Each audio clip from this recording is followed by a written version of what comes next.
Guys, BAKD here. In today's video, we're going to go over the Tech Level 10 Arbitrator 3 Covert OPS. We're going to go over like the skills required and some solo fits. Along with, towards the end, we're going to show you the Slingshot method, at least what I call it, on how to tackle with your Arbitrator. This thing is pretty darn powerful, especially over the Arbitrator 2 Covert OPS. I think this has a pretty darn big edge on it, and I would definitely recommend it. This thing does come at a hefty price tag, so you're looking at anywhere from 800 up to 950 mil just to buy this on the market. So a few things. Let's go over skills required. If you are flying a Tech Level 10 ship, I would 100% recommend you having 5.5, 3 in all required skills. You can skimp on a few of them, but a few you cannot skimp on is Advanced Micro Warp Drive and Advanced Cruiser Command, which we'll go over in just a minute. The Arbitrator 3 has 4 drone slots, 2 weapon slots. It has 4 low slots, 4 mid slots, and 3 rigs in each slot. The ship itself is a covert ops ship, so you have a negative 50% lock delay. So that means after uncloaking, you cannot lock any ships for 15 seconds. So definitely take that into account. That's why we are going to go over the Slingshot method towards the end of the video. The Advanced Micro Warp Drive skill, 100% is necessary for this ship to get the correct speed tanking and tanking skills on this ship. Now, it does get a 10% tracking disruptor strength, which is absolutely huge. It cuts the tracking strength of most ships to about 40%. But I will not be running a tracking disruptor just for the sole fact I like running a large newt on this ship over the tracking disruptor. But it is definitely a viable method. If you are running in a group or a fleet, 100% slap a tracking disruptor on here. That will make a huge difference keeping your fleet alive for ships that require tracking. Now the big thing here, negative 10% warp drive signature radius penalty per level. That's a 50% reduction to the penalty on a micro warp drive, and it pretty much is getting close to afterburner tanking at high speeds. It's the closest you're going to get on a ship like that, and it is absolutely huge for speed tanking. Paired with Advanced Cruiser Command, you get a negative 4% signature radius on your ship, making you smaller and harder to hit. So paired with the warp drive penalty reduction and that, you are just a speed tanking beast with the micro warp drive. You do get hit, but it does negate a lot of the damage and even helps you speed tank drones a little bit. You do get a 30% drone DPS per level, so that's why I would recommend 553 on your cruiser command, giving you absolutely the most out of this ship you can get. And the 3-kilometer range doesn't really matter too much, but it does help if you're getting blapped and you have to go back a little bit. Now, between the Arbitrator 2 and the 3, really the only thing that is different is the capacitor is lower on the 3 for some reason, but you probably get a faster recharge rate or something, I'm not too sure. But the power grid, the flight velocity, defense, and everything else is larger, except for the source radius is also a little bit slower. So paired with all of those other things, being slightly smaller is absolutely huge. You can shield tank this, but this ship is a armor resistance tank, so keep that in mind when you're building it. I'm going to have mine armor fit just because of my large newt. I need a kind of a build that allows me to maintain my capacitor longer, and armor definitely does help your capacitor. Shields, you will cap yourself out extremely quick in this ship, so just keep that into mind.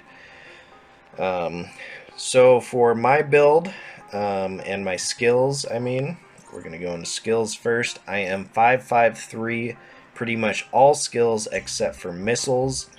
And if we see, our medium missiles are 5.4 and 5.4, so it definitely can improve from there. I tried to build this with strike cannons because I am 5.54 in both of those, but it is not a good method or a good source of DPS, unfortunately. Going at the speeds that you do, the tracking sucks on this, and the power grid on strike cannons are huge, so it does not allow you to equip certain modules, so I would not recommend cannons on this ship. I would 100% recommend missiles on all of your arbitrators, just for the sole fact it applies better with no tracking, and it gives you more DPS in most cases, even at lower skill levels. Now, starting off, we're going to do our long range build and how I have had the most success with this. I am going with 2 C-type medium missile launchers. They're coming in at 66 DPS each, getting 132 total just for the missiles. These do not hit things very well with afterburners, but that is perfectly fine because the drones absolutely shred, coming in at 429 of your DPS, which is pretty good. I have my Explorer Narrow Resonance Scanner. Without any scan rigs, my minimum is 126 and my scan radius 215, so you can scan most battle cruisers and up without being detected. If you want to scan smaller things like other cruisers, faction cruisers, you probably want to slap a scan rig on there just to get under their detection radius. Now, I slapped a Mark 9 large neutralizer. The difference between this and the larger runs isn't too big of a deal. It's like 100 neutralization amount, and the activation cost is larger, so this is perfectly fine. The optimal range is 20 kilometers, right where we're going to be orbiting, so this is going to be hitting for the next max neutralization amount. Now, I have 2 Caldari disruptors. You don't necessarily need the Predators, but it does give you a little bit of extra tackle and keeps you within range if somebody's trying to slingshot you. But these work just fine. I'm going to be orbiting around 18 or 19 kilometers, right within the range of these. You only have 4 points, so a lot of people do get away, so don't get too discouraged. Just keep hunting and you will get somebody without stabs thinking they're safe at 100 kilometers. And if you perfect the slingshot method that I'll be going over towards the end, you will be tackling people effectively. Now, in some of my Arbitrator adventure video that will release around the same time, I run with infiltrators. Infiltrators have a better optimal range and stuff, but they're slower. Definitely better for shields. I think Valkyries are the best course of action because you do get a pretty hefty 3,900 meters a second flight velocity on these. Gets to your target quick and pumps through armor pretty quick too. It does full damage to most armors. Going down to our low slots, we definitely want the best micro warp drive possible. Just to get the min-maxing, it gives a source radius adjustment of 207, and you do get that negated with your skills. A Republic Fleet medium capacitor battery, because that's all I could fit on there. A hefty 693 base. That negates the micro warp drive effect and gives you about 2 pumps of your large newt if you can time it perfectly. This has a 25-second activation time, and this is 24. So you can get 1 pump off, and then if you time it just perfectly at that 1 second, the second newt will hit before the cap battery expires, and that's huge for keeping your cap going. You want the best covert ops cloak possible just for that scan resolution, being only negative 41%. You can lock most ships before they can warp, so that's not much of a problem. You don't really need targeting rigs on this. And a C-type medium armor repair. Now, you can swap things out and get a large armor repairer on here, but it might be the Knight or Federation Navy variant, and you need a power grid rig equipped, and we'll go over that in just a second. For my tungsten core I have, this one is the best core in my opinion because it has the most versatility for your guys' build. Let's go ahead and click on this. I'm doing flight velocity. It gives me about 200 extra velocity while orbiting, so that's where I have it. The other attributes are definitely viable as well. Drone damage 15% and armor 19.5%. Depending what you want, more tank or more DPS or more speed tank, you choose. I did the velocity because of all the extra bonuses it gets to the warp drive, signature radius. This actually can speed tank decently, not like 100% speed tank, but I will take less damage over time, allowing my neutralizer to do more work and cap somebody out, potentially winning me the fight. Now going into our rigs here, I double plugged explosive because 9 times out of 10 I'm fighting a prophecy with Valkyries, or I'm fighting a Dominix, or just everything equips Valkyries for some reason, and that's the meta right now, is flying long range prophecies, drone boats. So with that said, my defenses are coming in at 69% explosive. I did have one of these as kinetic, and I wasn't fighting too many railgun ships. Railgun ships will shred you, so be careful. I think my double explosive is better for my scenarios that I'm able to fight into. I did a little bit of DPS, so some activation time there. These all can be swapped out. You can go with more DPS, you can go with more armor percent, EHP. You can plug these differently depending on what you think you're going to be fighting, but this is how I have it built. Now going on to the other side here, flight velocity is pretty necessary. That gives you about 200 meters a second speed tank, which is very good. I went with a dynamic fuel valve. This is your extra slot, and I'll go over why I chose a dynamic fuel valve, but you can do another inertia, more velocity. And this slot, I would 100% recommend the inertia, allowing you to orbit at your correct speeds to allow you to speed tank. If you don't have enough inertia, you'll be going 3,000 meters a second and orbiting at 1,500. And that's why I have the inertia on there. You can potentially go with 2 inertias or inertia and 2 flight velocities. I probably wouldn't recommend a capacity multiplier, and let's go over that in a second.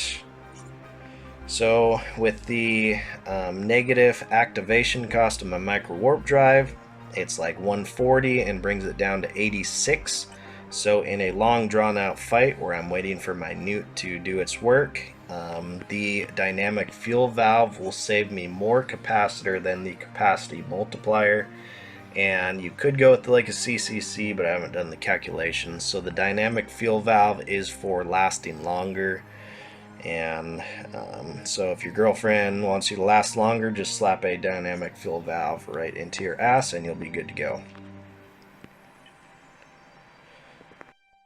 Now we are undocked really quick. Let's go ahead and just pop our micro warp drive. The speeds I was able to obtain is 2,900 meters a second max speed. We have a 3,100 gigajoule capacitor and some pretty decent EHP. But at 2,900 meters a second, we are only orbiting around, I think, 24 to 2,600. So if you put more inertia on there, you might be able to orbit even faster. Now the reason being is you don't necessarily need to get on top of somebody 200 meters a second faster. You want a faster orbit speed, so that's what you want to test when you're making your builds. Go outside of JITA and orbit a target and see what you can get this thing going at your maximum orbit speed. I could do another flight velocity like I was saying and go 3,200 meters a second at a target versus the 29, but my orbit speed will probably be slower than what it actually is now just because of the inertia. If that makes much sense to you there. Now the reason why I do plug my resistances on this ship is because I have no invulnerability shield. If you did have one, or if your build did not have a large newt, I would definitely swap the capacitor battery with a adaptive there just to give you even more tank. You can run it like this, but you will cap yourself out pretty quick, and large newt will cap you out over most battleships or battle cruisers you're trying to fight. But that's the reason being there. We're going to go ahead and go into a close range fit, which is not as effective as this long range, but you can see what kind of DPS it can get and how you would build it, just in case somebody wants to go out brawling in this thing. And yeah, so I'll be right back with that fit. Now there are two different ways to build this. Now if you want more points of scram, going with 2 scrams and 1 web is definitely effective. If you are close ranging somebody, 100% you need the web of fire. You can go with the medium afterburner. This is only a smuggler, so it saves you a little bit of power grid, but you want a lot of tank with this build because you are going to be brawling with people with a lot of DPS. You will be speed tanking a little bit unless they have double webs, then it negates all of your speed tank.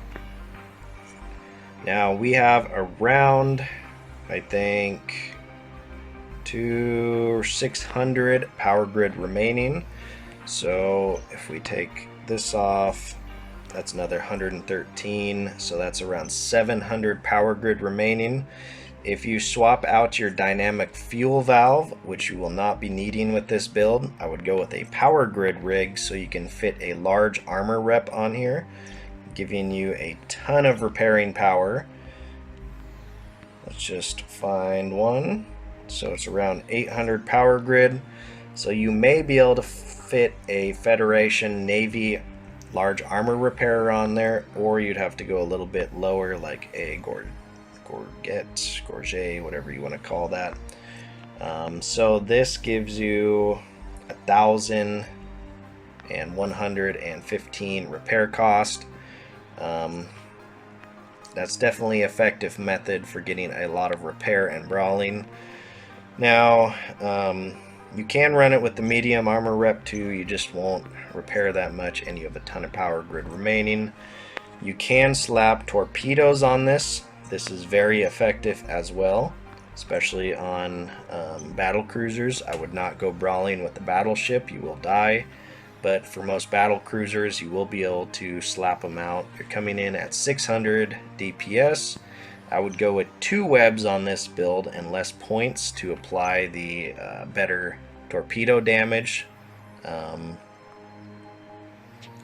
But you can also go to a station. If you scan somebody and re-equip a module, you can stick a Nosferatu on there. You might even be able to fit a large Nos to keep your cap up, and then just the medium armor rep. Could slap 2 medium armor reps, a large Nos on here, and do it that way as well. You don't necessarily need the cloak, depending on if you're scouting, if there's a station nearby, what have you.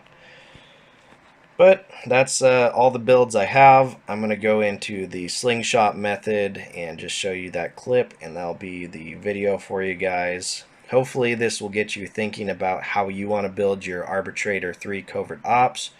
There's not many guides out there, and this is an extremely powerful ship. So hopefully you guys can get out there and start flying this baby, even with the huge price tag of 1 bill pretty much.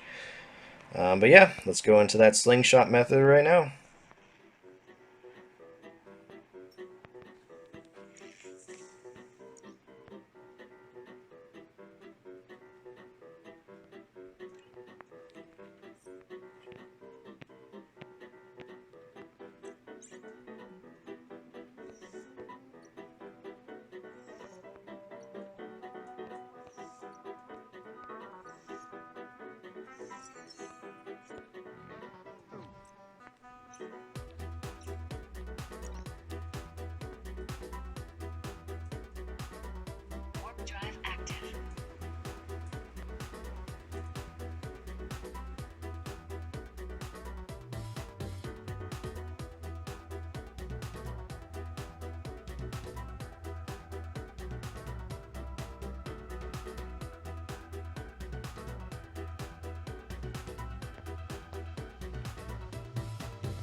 got us a Prophecy. 153, probably around 80. 80 from the station maybe. I'm just gonna go refit my large newt really quick, and we'll try to come back. Okay, warping back at 80 kilometers. Let's see if we can tag off this Prophecy. Gonna orbit at 19. Be nice if I had a missile disruptor.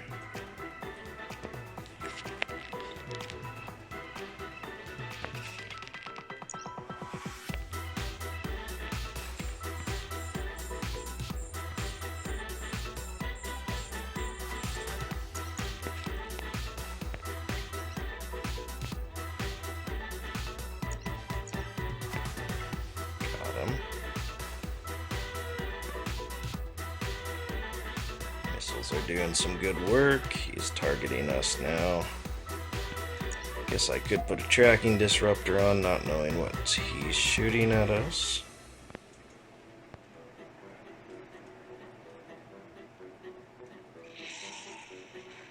Looks like he's shooting missiles, so I'll take that right off. Now let's see if we can take the DPS.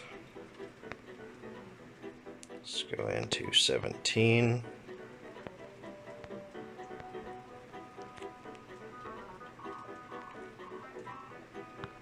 Start pumping our armor.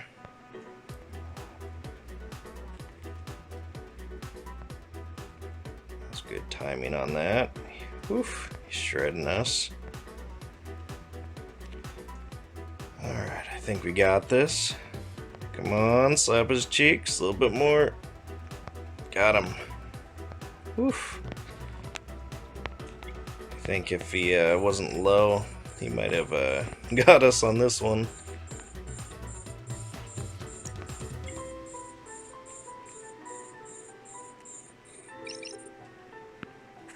Send him back to Jita. Let's stop right there.